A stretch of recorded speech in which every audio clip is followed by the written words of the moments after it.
¿A quién le debe Córdoba el nombre de su principal avenida? ¿Quién fue el general José María Paz? Va a ser el tema de este bloque, es el tema del nuevo libro de nuestro invitado. Saludamos, buenas noches, Esteban Tito Dómina. ¿Cómo estás? Muchísimas gracias por formar parte de Meridiano 64. Hola Gabriel, no, gracias a ustedes, siempre presente en Meridiano 64, nuestras modestas aportes que hago a difundir un poco la historia de Córdoba. Es un gusto, Tito. Bueno, El Señor de la Guerra es el título de tu nuevo libro. Contanos un poco de qué se trata. Le recordamos a la gente también, puede volver a ver esta entrevista en el Facebook de Tito Dómina y, bueno, lógicamente, ahondar en la información del libro. Sí, el año pasado, Gabriel, lo conversamos contigo, presentamos Bustos es Córdoba, una reseña biográfica de Juan Bautista Bustos, que no tuvo la misma fortuna, por decirlo de algún modo, de José María Paz, ambos ilustres cordobeses, porque pasó casi desapercibido en la crónica histórica y es poco conocido en general. A José María Paz le fue mejor. Y bueno, cuando presentamos Bustos, muchos me dijeron, bueno, ahora le toca a Paz. Sí, claro, yo ya lo tenía, ese proceso, este libro, El Señor de la Guerra, porque necesariamente es la otra cara de la moneda. Juan Bautista Bustos y José María Paz compartieron, fueron altos protagonistas de un momento histórico crucial, no solo de Córdoba, de la historia argentina, y bueno, en este caso me aboco a difundir la biografía de Paz, Gabriel, con dos facilidades, podríamos decir, con dos ventajas respecto de Bustos. Una, que José María Paz, el famoso Manco, dejó unas memorias maravillosas. O sea, es una, además de una fuente bibliográfica para el registro histórico ineludible, es de alta calidad literaria. O sea que ya partimos con un plafón importante. Y además, en el caso de Paz, su vida, su trayectoria pública fue mucho más difundida. Vos lo decías al comienzo, la principal avenida de nuestra Córdoba lleva su nombre. Y eso se repite en todas partes. ¿Recuerdas, por ejemplo, que la avenida que rodea a la ciudad de Buenos Aires, a la capital, se llama Avenida General Paz y después, bueno, escuelas, calles, estatuas, todo lo que vos quieras a lo largo y a lo ancho de la República Argentina? No pasó lo mismo, como decías, con Bustos. ¿Cuál fue la relación con San Martín? José María Paz no revistó en los ejércitos sanmartinianos. Paz era un alto oficial del ejército belgraniano. El ejército del norte participó de las 3 campañas al Alto Perú, la primera, la segunda y la tercera. La segunda fue la que encabezó Manuel Belgrano, con aquellas batallas memorables de Tucumán y Salta, y las derrotas memorables de Vilcapugio y Ayohuma.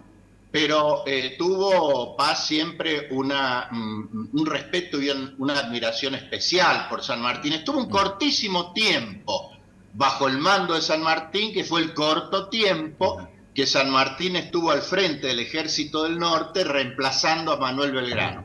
Pero después San Martín organiza el Ejército de los Andes y marcha a Chile y Perú, y Paz sigue en el territorio nacional de la actual República Argentina. O sea que su relación más cercana es con Belgrano, más que con San Martín. Tito, ¿podés explicarnos brevemente qué es ser unitario, qué es ser federal y por qué le decían que era el más federal de los unitarios?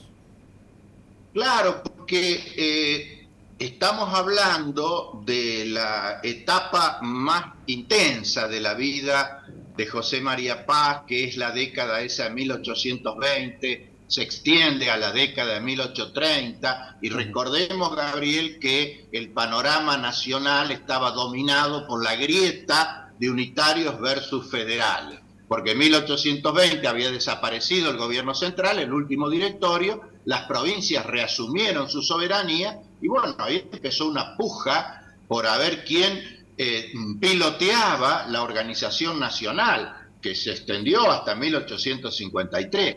En Buenos Aires trató de pilotearla con representantes muy fuertes. Es la etapa de los halcones. Ahí tenemos nada menos que a Bernardino Rivadavia a cargo del proceso de organización nacional, inclusive ocupó la presidencia. Entonces, se dice que Paz se lo pone o se lo clasifica en el bando de los unitarios. Yo no estoy totalmente de acuerdo, porque si bien él siempre estuvo más cercano, podríamos decir, a las posturas de Buenos Aires, no era un unitario en los términos de lo que fueron, como dijimos hace un rato, los halcones unitarios. Yo suelo decir, Gaby, que Paz era ni unitario ni federal, era pacista. Tenía un proyecto personal de poder, él aspiraba a ocupar el lugar más alto de la centralidad política, no se le dio, le fue muy bien en las guerras, pero no le fue igualmente bien en la política, al contrario, es el general de las batallas ganadas en términos de guerra, pero perdidas en términos políticos. Así que simplemente sería la síntesis. No es tan sencillo clasificarlo a Paz. Tito, ¿cuál es tu próximo trabajo? ¿Qué estás mirando? ¿Qué estás pensando escribir? Siempre uno tiene empezado, Gabriel, en la compu, varios carpetas, ¿no es cierto? Le debe pasar a todos los que nos gusta o tenemos esta afición de escribir, ¿no? Tengo muchas cosas empezadas. Sobre todo de Córdoba. A mí me parece que estaría bueno, por ejemplo, hacer un raconto objetivo del llamado cordobesismo, que aparece ahí en la primera obra, viene en 1573 y desde allí va cambiando, digamos, de personajes, de contextos, de contenido, pero siempre está presente y marca una diferencia y es un rasgo de identidad de Córdoba muy fuerte. Entonces sería interesante hacer un recorrido este año, que se cumplen 450 años de Córdoba, de las distintas etapas históricas e ir viendo en cada momento de qué manera se manifiesta el cordobesismo y qué carácter asume el conflicto, la tensión siempre permanente con Buenos Aires, ¿no? Tito, me voy a permitir cambiar de tema, aprovechando tus conocimientos en la rama de la economía y en la rama de la historia. Te quiero preguntar, ¿qué opinás? ¿Cómo ves la situación económica actual y si le podemos comparar con alguna de nuestro pasado reciente o no tanto? Bueno, hubo momentos muy intensos, picos, en que la economía generó situaciones muy de alta tensión. Recordemos, Gabriel, por ejemplo, que en 1989, el primer recambio presidencial, después de 1983, esas elecciones en las que Carlos Saúl Menem se convierte en presidente de los argentinos, fue en el marco de una situación social muy convulsionada, recordemos. Se adelantaron las elecciones incluso. Claro, las elecciones y después el traspaso del poder, porque Alfonsín, don Raúl Alfonsín, se fue 6 meses antes, justamente por la situación social. Después tenemos las del 2003, donde si bien ya se había calmado el pico de tensión de la crisis del 2001, ¿te acuerdas? Sí. Que se vayan todos, en fin, todo el desbarajuste que hubo, ya el 2003 ya las cosas estaban más estables, pero también fueron elecciones anticipadas por Duhalde, porque él se declara o decide llamar a elecciones. Recordemos, Duhalde fue quien asumió para completar el mandato, que dejó la renuncia de Fernando de la Rúa. Duhalde, después del episodio Costec y Santillán, o sea, los militantes de las organizaciones sociales que perdieron la vida en un enfrentamiento con la policía en Buenos Aires. O sea, el clima de tensión estaba. Después las del 2007 y las del 2011 son más tranquilas, ya no había paso de mando prácticamente, de Néstor a Cristina y reasume Cristina. Cristina, que te acuerdas con el 54% Sí. en la primera vuelta, también impulsada por una situación emotiva o afectiva, si se quiere, porque Néstor había fallecido en el 2010. Y allí ya la cosa es más tranquila, no así en el 2015, porque ya tenemos situación económica complicada. Perdón. No hubo transición en ese momento, no le colgó la banda ni le entregó el bastón Cristina Macri. No, y ya la grieta empieza a convertirse en una constante, digamos, de ese momento político que culmina en el 2019 con las elecciones que pierde Mauricio Macri, la reelección, a manos de Alberto Fernández, impulsado por la propia Cristina. Entonces son situaciones muy particulares, pero ya en ninguno de esos dos momentos la economía estaba bien, digamos, nada que ver con los mejores años de la etapa, digamos, de Néstor y Cristina, donde funcionaron los superávit fiscal y comercial, donde hubo relativa estabilidad, con baja inflación. Ya del 2015 en adelante la inflación comenzó a trepar y se convirtió en un mal endémico que hoy ni hablar, ¿no es cierto? Hoy ya se fue de límites, ¿no?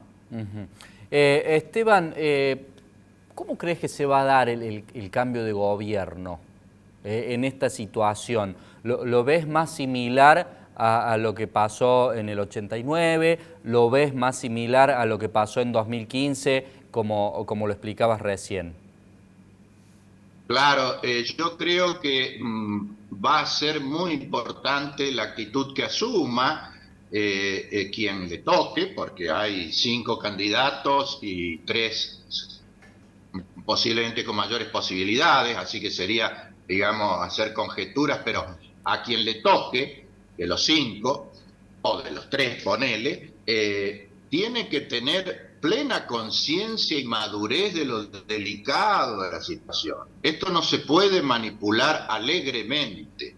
Se va a necesitar lograr consensos, guste más o guste menos. Se va a necesitar una transición para normalizar determinadas situaciones que van a requerir del mayor apoyo posible, no solo de los actores sociales, sino de la producción, del ámbito empresario, de la iglesia, de los cultos. Muy parecido, mirá, Gabriel, salvando las distancias, a lo que hizo Duhalde cuando asume en reemplazo de la Rúa en el 2001, que convoca, no sé si te acuerdas, a la mesa del diálogo, o sea, buscando un clima, digamos, para poder avanzar. Después cada maestrito con su librito, ¿no es cierto? Según quien le toque, aplicará lo que cree más conveniente. Pero yo creo que hay que dejar de lado la obstinación, por decirlo de algún modo, de llevar a cabo cuanto antes lo que tiene en mente el candidato, la receta infalible, entre comillas, porque yo creo personalmente que no la hay,